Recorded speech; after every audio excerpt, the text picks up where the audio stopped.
Hello student, welcome to my channel read to break free. आज हम Indian philosophy के part 3 को करेंगे। आज हम देखेंगे पूर्व मीमांसा और उत्तर मीमांसा।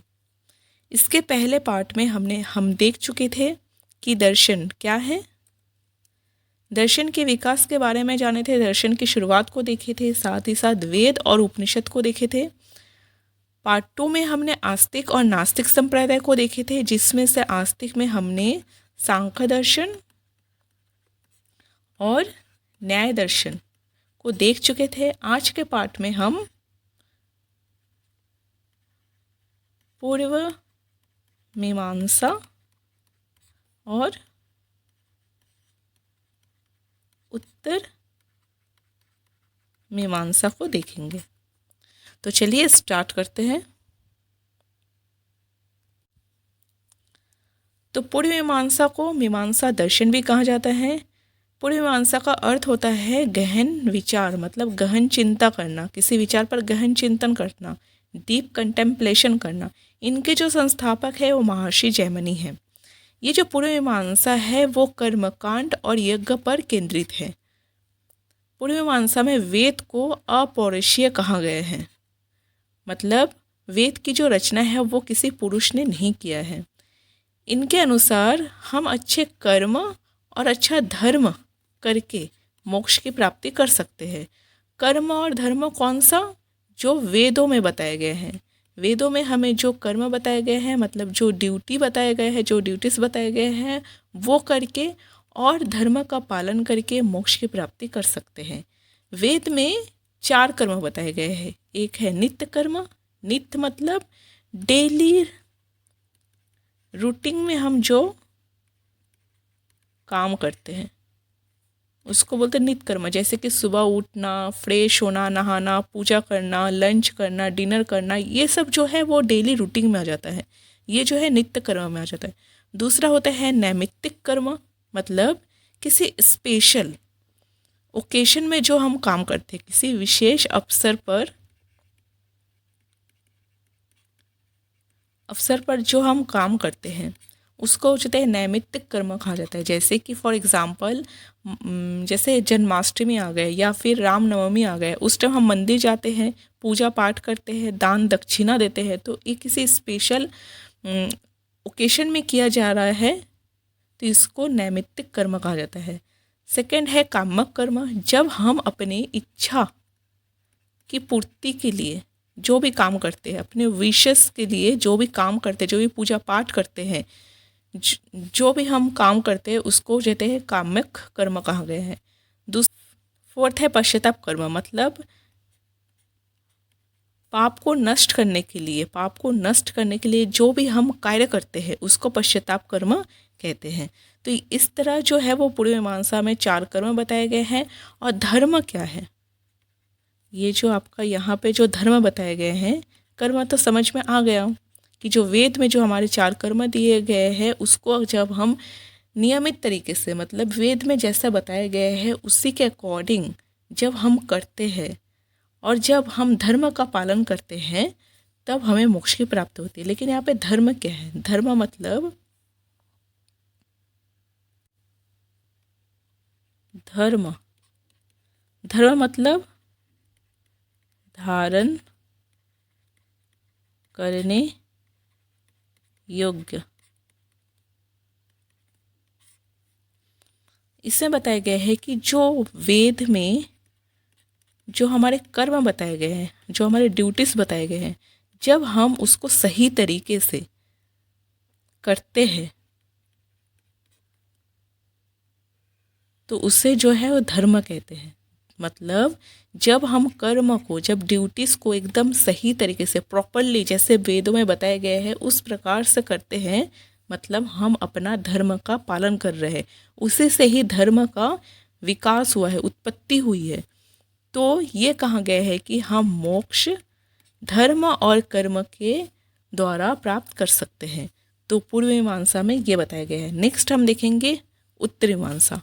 उत्तर मीमांसा को वेदांत भी कहते हैं। वेदांत मतलब वेद का अंतिम भाग, और हम देख चुके थे पहले पार्ट 1 में कि वेद के अंतिम भाग को क्या कहते हैं, उपनिषद।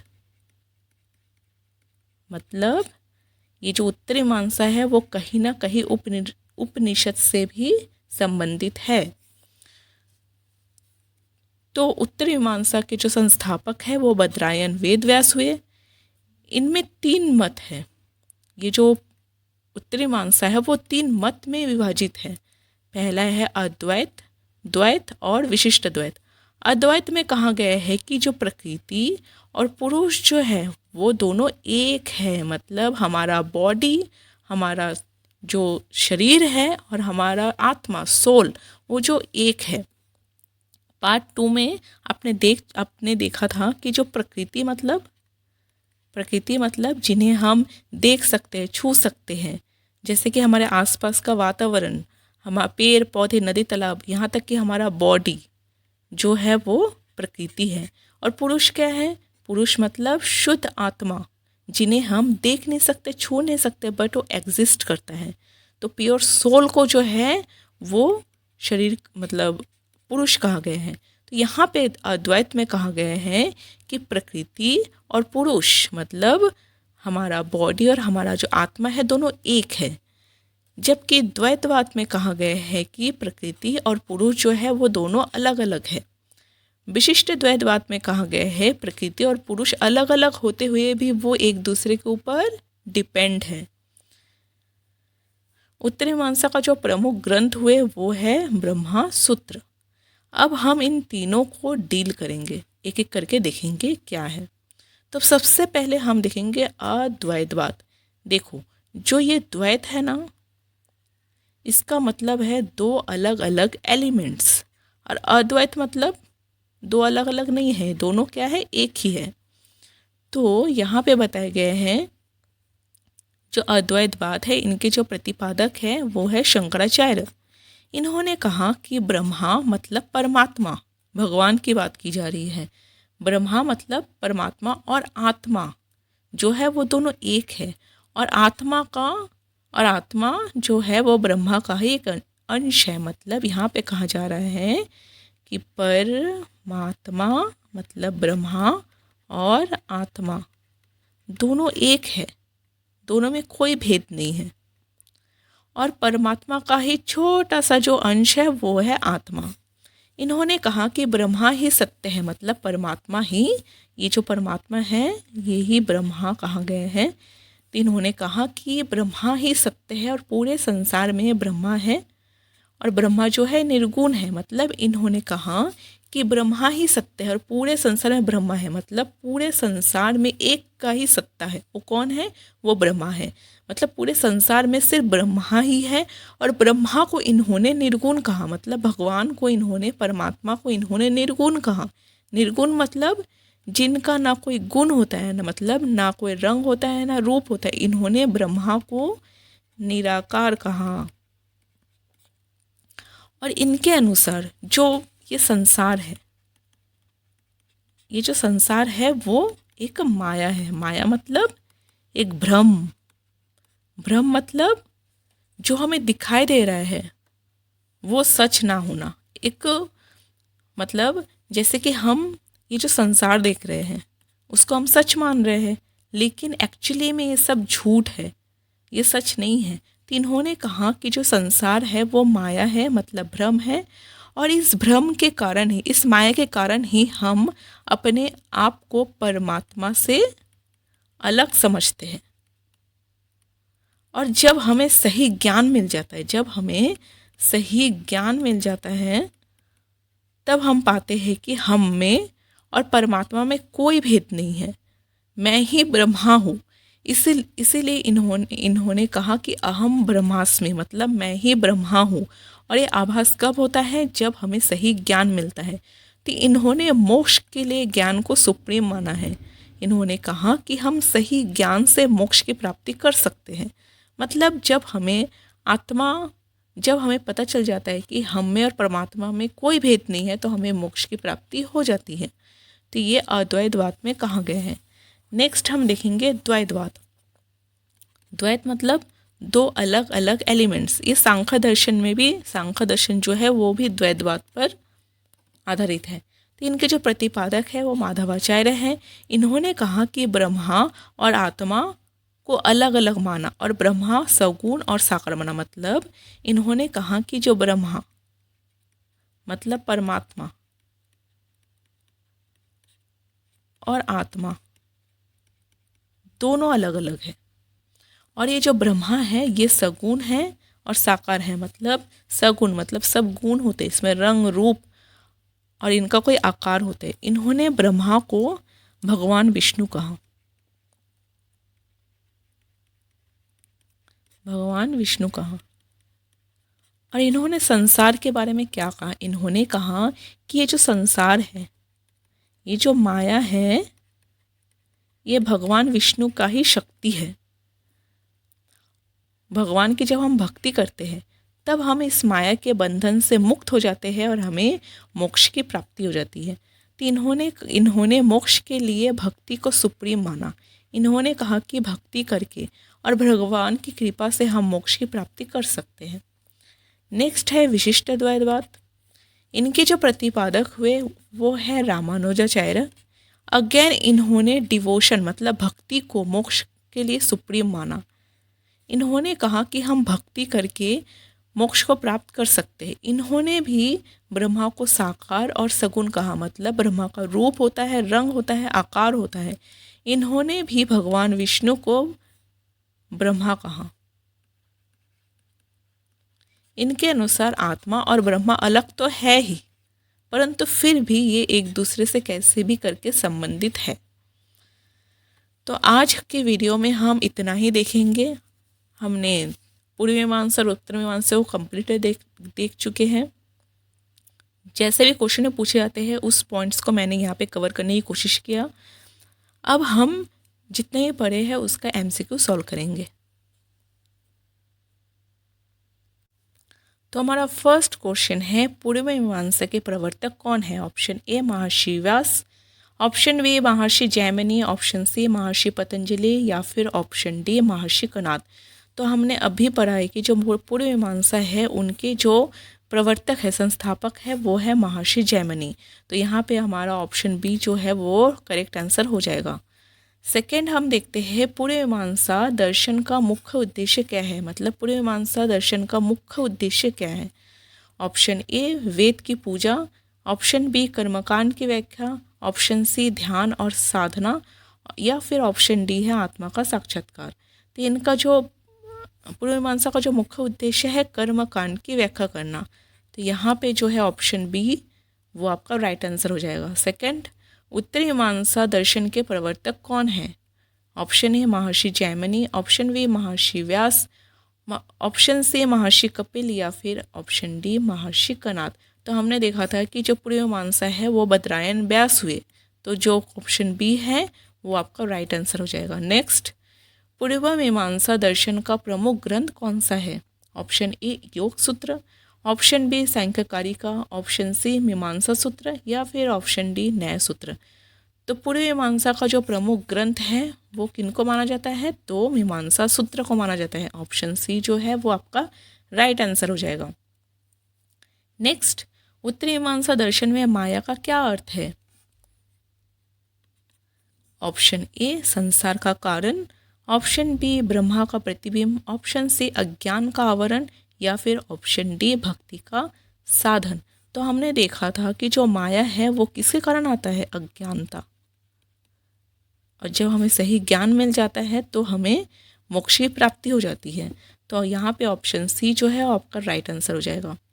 नेक्स्ट है, पूर्व मीमांसा दर्शन में किसे सबसे महत्वपूर्ण माना गया है?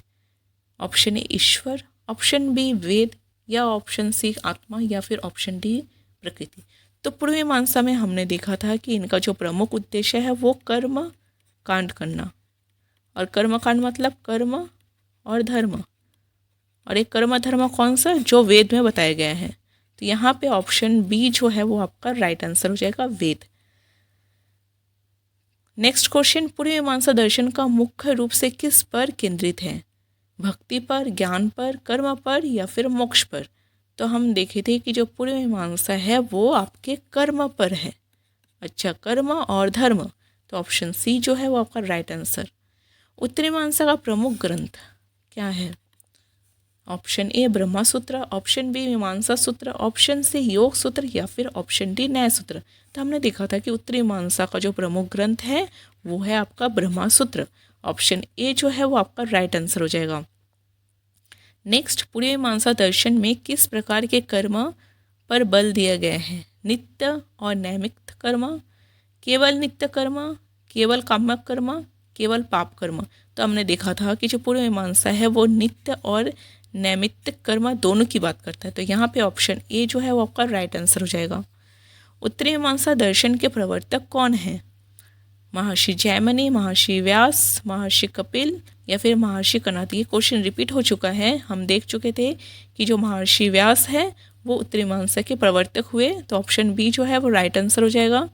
उत्तरी मीमांसा में ब्रह्मा को किस रूप में माना गया है? सृष्टि का कारण, आत्मा का अंश, निर्गुण और सगुण स्वरूप और कर्मफल। तो हमने देखा कि उत्तरी मीमांसा जो है वो 3 मत पर आधारित है ना? द्वैत, अद्वैत और विशिष्ट द्वैत। अद्वैत में जो है पूर्व मीमांसा को निर्गुण माना गया है, जबकि द्वैत और विशिष्ट में सगुण माना गया है। तो इस प्रकार जो है ऑप्शन सी जो है वो राइट आंसर हो जाएगा, निर्गुण और सगुण स्वरूप।